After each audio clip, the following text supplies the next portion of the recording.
चलित वर्ष सबुथु आम जो 5 वर्षर तथ्य देखा 5 वर्ष भितर जून मसरे सबुथु कम वर्षा होती चलित वर्ष कारण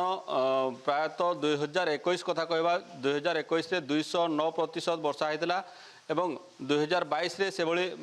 200 ऊपर वर्षा होता किंतु चलित वर्ष तारु अधारू भी आहरी कम वर्षा है तो निश्चित भाव आम जो पारंपरिक चाष कथा कहवा पारंपरिक चाष आरंभ हुए प्रायतः अक्षय तृतीया ठू अक्षिमुठी आरंभ कर चाष आरंभ करते चाषी किंतु वर्तमान चलित वर्ष जहाँ कहवा वर्तमान जून सरीगला रज संक्रांति सरीगला वर्तमान पर्यंत कौन बिल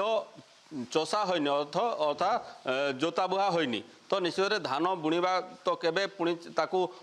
बेउषण केबे करेंगे और तली केबे पकेबे रोइबे केबे तो निश्चित भाव जदि तथ्य अनुसार जहाँ पाणीपाग विभाग आकलन करछि एल निनो प्रभाव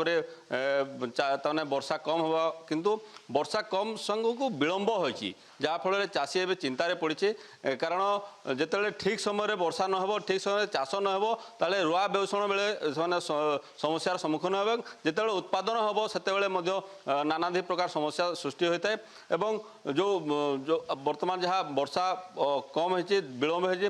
तार प्रभाव रे अनेक नदी नाल एवं पोखरी जहाँ अच्छी सब सुखी गलानी तो निश्चित आग को जून मास सरीबा को बसलानी साधारणतः जून मास बेलू कम से कम